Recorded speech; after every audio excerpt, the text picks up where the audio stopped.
দূরপ্রবাসে থেকেও যখন সম্পর্কটা অনেক ঘনিষ্ঠ হয় তখন মনেই হয় না যে আমরা দূরপ্রবাসে একা থাকি। অচেনা দেশে নিজের দেশের মানুষকে খুঁজে পাওয়া আমি মনে করি অনেক বড় কিছু। হ্যালো এভরিওয়ান, আসসালামু আলাইকুম। কেমন আছেন সবাই? ভিডিওটি রোজার আগে করা, কিন্তু আমি আপলোড করব বলে আসলে সময় পাচ্ছিলাম না।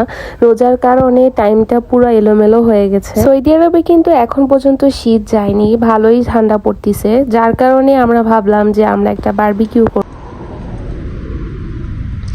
পা উপরে উঠে কেউ গাড়ি চালায় নকল। তো তোমার তো দেখা যাচ্ছে যে পা উপরে। আমি কই আর আমার না সমস্যা নেই, এদিক দিয়ে দেখো।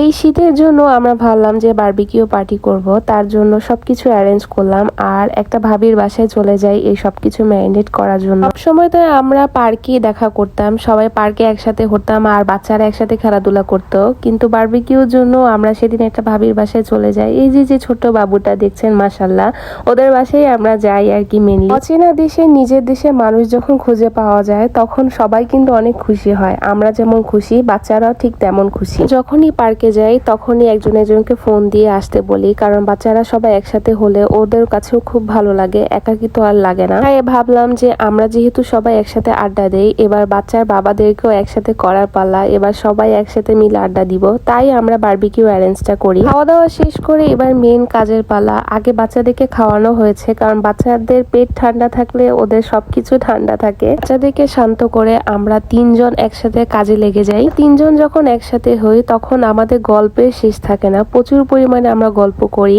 তার সাথে আমরা কাজও আগাচ্ছিলাম, কারণ তখন অনেক রাত হয়ে যাচ্ছিল। আমরা কেউই কিন্তু প্রপারলি জানি না যে বারবিকিউ মশলা কিভাবে ম্যারিনেট করতে হয়। আমাদের সবার বুদ্ধি অনুযায়ী তিনজনের একসাথে বুদ্ধি করে তারপর আমরা ম্যারিনেট গুলি করি। ম্যারিনেট করার পিছনে কিন্তু অনেক স্ট্রাগল আছে, সবকিছুই কিন্তু হাতের কাছে পাওয়া যায়, কিন্তু একটা জিনিস আমরা কেউই পাচ্ছিলাম না, সেটা হচ্ছে বারবিকিউ মশলা। রেডিমেড বারবিকিউ মশলার জন্য আমরা তিনজন ঘুরেছি, তিনো জায়গার এক জায়গাও পাইনি। আসলে মেইনলি আমরা বাংলাদেশে যে রাঁধুনি বা প্রাণের যে বারবিকিউ মশলাটা, সেটাই আর কি চাচ্ছিলাম। তাই আমরা কেউ সেটা খুঁজে পাচ্ছিলাম না। অনেক কষ্টে একদম লাস্ট মোমেন্টে আমরা সেটা খুঁজে পাই। আমাদের এই পার্টিটা করব হচ্ছে তার পরের দিন। আগের দিন ম্যারিনেট করে রাখলে ভালো হয়, মশলাটা মাংসের ভিতরে ভালো মতন ঢুকে। তাই আমরা আগের দিন সবকিছু করছি। এর ফাঁকে ফাঁকে এসে দেখি যে এখানে বাচ্চারা নাচানাচি করছে, গান ছেড়ে সুন্দর মতো নাচানাচি করছে। এটা হচ্ছে তার পরের দিনের ভিডিও। আসলে আমাদের অনেক লেট হয়ে গেছিল বের হতে, তার একটা কারণ আছে। আমরা সবকিছু অ্যারেঞ্জ করেছি ঠিকই, কিন্তু আমাদের মেইন যে জিনিস যেটাতে আমরা বারবিকিউ করব, বারবিকিউ স্ট্যান্ড, সেই স্ট্যান্ডে পর্যন্ত আমাদের কেনা হয়নি।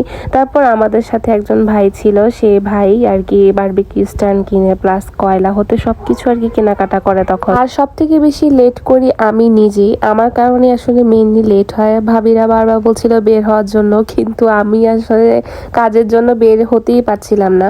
যাব রিয়াদ লেক পার্কে, আর এটা আমাদের লোকেশন থেকে অনেকটা দূরে, প্রায় 1-1.5 ঘন্টার মতন রাস্তা, কিন্তু অনেকটা লেট করে ফেলি। আমাদের যাওয়ার কথা ছিল আসরের পরপরই, কিন্তু আমরা যাই একেবারে মাগরিবের টাইমে ওইখানে পৌঁছাই। আর রাস্তা জ্যামের কথা তো নাই বলি, প্রচন্ড পরিমাণে জ্যাম ছিল, যেহেতু রমজানের একদম কাছাকাছি ছিল, সেই কারণে মার্কেটগুলো তো অনেক পরিমাণে ভিড় ছিল, যার কারণে রাস্তাতেও অনেক ভিড় ছিল। আর আমরা এমন একটা টাইমে রওনা দেই যেই টাইমটা অফিস টাইম আর কি ছুটি হয়, ওই টাইমটাতেই আমরা রওনা দিয়েছিলাম। আমি সবার লাস্টে রওনা দিই, ওনাদেরকে বলেছি আপনারা বের হয়ে যান, আমি সবার লাস্টে বের হব, কারণ ওর বাবার অনেক কাজ ছিল। তো আমি সবার লাস্টে রওনা দিই, আমি সবার ফার্স্টে চলে আসি, ওনারা এখনো পর্যন্ত পথেই ছিল। বাকি সবাই আস্তে আস্তে এদিকে আমরা একটু ঘোরাফেরা করছিলাম। আসলে আমাদের মেইন যে পয়েন্ট, রিয়াদের যে লেক পার্কের মেইন পয়েন্ট, যেখানে মাছ টাছ থাকে, অনেক কিছু থাকে, সেখানেই যেতে পারিনি, কারণ আস্তে আস্তে সন্ধ্যা হয়ে যাচ্ছিল, অন্ধকার হয়ে যাচ্ছিল। তাও আশপাশটা ঘুরে দেখছিলাম। রিয়াদ লেক পার্ক কিন্তু অনেক বড়, এখানে অনেক বড় স্পট করা আছে, খুব সুন্দর করে জায়গা, আর জায়গাটা খুবই সুন্দর। দিনের বেলা আসলে হয়তো অনেক ভালো লাগতো। আর দেখলাম যে অনেক মাছ, প্রচুর পরিমাণে মাছ এখানে। এদিকে বাবা ছেলে মেয়ে মিলে মাছকে খাবার দিচ্ছিল আর কি, খাবারে কিছুই না, বাদাম বা কি জানি ছিল ওদের কাছে, সেগুলাই মাছকে দিচ্ছিল। প্রচুর পরিমাণে মাছ দেখা যাচ্ছিল। আমার হাজবেন্ড বারবার বলছিল যে একটু আগে আসলে হতো, সুন্দর লাগতো মাছগুলো দেখতে। কিন্তু কি করব, আমাদের অনেকটা দেরি হয়ে গেছে। যতটুকুই আমরা ওয়েদারটা পেয়েছি ভালোই লেগেছে, আমার আশেপাশে খুব ভালো লেগেছে। আর জায়গাটা একদমই নিরিবিলি, পুরাই নিরিবিলি জায়গা। হয়তোবা শুক্রবার বৃহস্পতিবার রাতে বা শুক্রবারের দিকে হয়তোবা ভিড়টি থাকতে পারে। আমরা এমন একটা টাইমে যাই যে টাইমটায় কোনো ভিড়টির কিছুই ছিল না, শুধুমাত্র ধরতে গেলে আমরাই ছিলাম ওইখানে। আর সেদিন কিন্তু ভালোই ঠান্ডা ছিল। আস্তে আস্তে আমরা 4-5টা ঘুরে দেখছিলাম আর কি।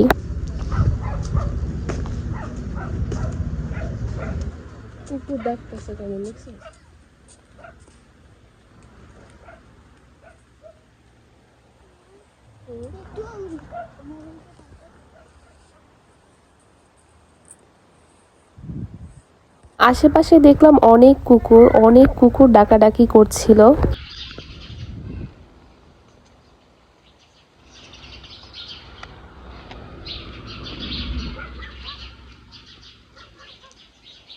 কুকুর ডাকাডাকির পর হঠাৎ করে সাউন্ড আসলো যে পাখির শব্দ শোনা যাচ্ছিল। অনেকগুলো পাখি একসাথে ডাকাডাকি করছিল। পরে দেখলাম যে এই গাছটার মধ্যে অনেক পাখি ছিল, সবগুলো পাখি এই গাছটার মধ্যেই আর কি ছিল। হয়তোবা তারা এখানে বসবাস করে, রাতের বেলা হলে তারা তাদের ঘরে চলে যায়। রিয়াদ লেক পার্ক দিনের বেলা দেখতে কেমন তা আমার জানা নেই, যেহেতু আমি এখানে আগে কখনো আসিনি। কিন্তু রাতের বেলা দেখতে কিন্তু অনেক সুন্দর লাগছিল রাতের বেলা। চারপাশটা দেখতে খুবই সুন্দর ছিল। বিড়াল, হ্যাঁ ওইটা কিছু কাঁচা মতো লাগে। বিড়াল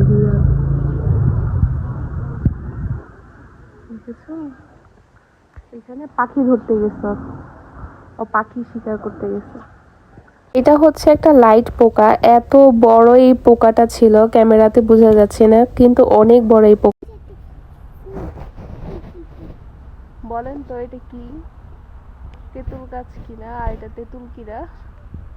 এদিকে অন্যান্য ভাবিরা চলে আসে। ততক্ষণ আসলে আমার হাজবেন্ড নামাজ পড়ছিল, আমরা আবার ওয়াশরুমে গিয়েছিলাম, যার জন্য আমরা একটু ওয়েট করাচ্ছিলাম আর কি। তো ওইখান থেকে নেমে এসে তাদেরকে খোঁজাখুঁজি করছি, কিন্তু তাদেরকে খুঁজতে খুঁজতে আমরা একবারে শেষ মাথায় চলে যাই। কিন্তু তারা আমাদের চোখের সামনেই ছিল, আমরা সেটা দেখিনি, একবারে শেষ মাথায় চলে যাচ্ছি। যাওয়ার পথে দেখলাম যে এই বিড়ালটা মাছ ধরার জন্য একেবারে লেকের সাইড দিয়ে হাঁটা চলা করছিল। শুধু এই বিড়াল না, অনেকগুলা বিড়াল ছিল লেকের পাশ দিয়ে যাচ্ছিল শুধুমাত্র মাছ ধরবে। রাতের বেলা মাছগুলো একদম কর্নারে চলে আসে, আর বিড়াল সেটার সুযোগ নিচ্ছিল।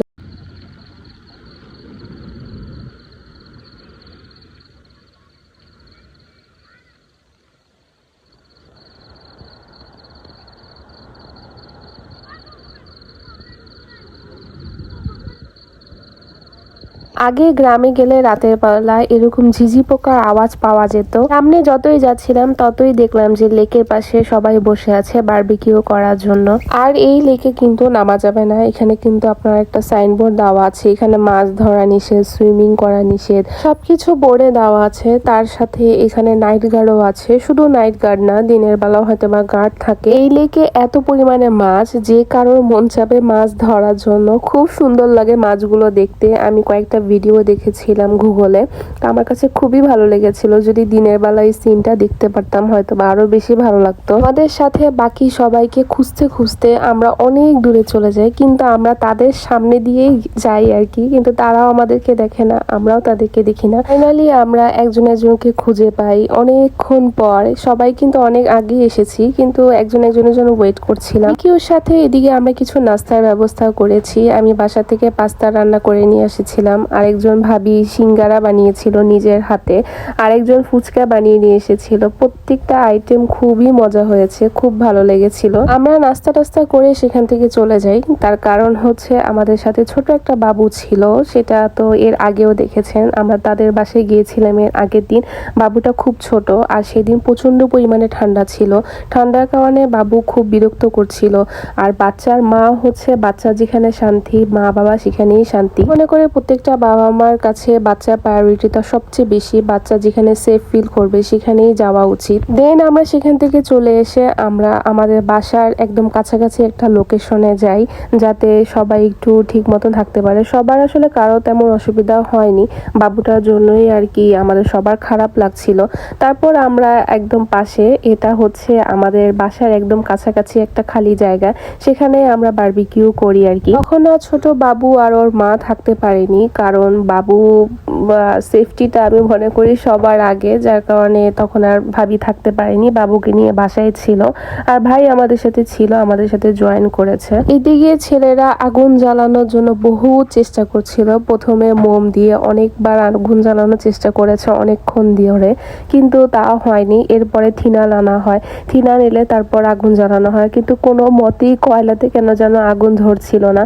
এটাই হচ্ছে মেইন পয়েন্ট আমি মনে করি বারবিকিউর, যে আগুন ধরতে একটু সময় লাগে আর কি। ফাইনালি আগুন ধরার পর আমাদের শিকের মধ্যে বারবিকিউর যে জিনিসটা সেটা দিয়ে দিই। আমরা চিকেন আর বিফটা দিই। চিকেন আমাদের শেষ, চিকেন অলরেডি শেষ হয়ে গেছে, সবাই খাওয়া দাওয়া করেও ফেলেছে। মাশাআল্লাহ খুব মজা হয়েছে খেতে। আমাদের তিনজনের হাতের আসলে মেরিনেট করা এই বারবিকিউ খুব মজা হয়েছে। এটা হতে একটু সময় লেগেছে, বিফ এমনি তো নর্মালি হতে একটু সময়ই লাগে। সবাই মিলে যতটুকু সময় আমরা পার করেছি এতটুকুই আমাদের কাছে অনেক। খুব ভালো লেগেছে, সবার ব্যস্ততার মধ্যে সবাই সবাইকে সময় দিয়ে। সবাইকে আল্লাহ হাফেজ।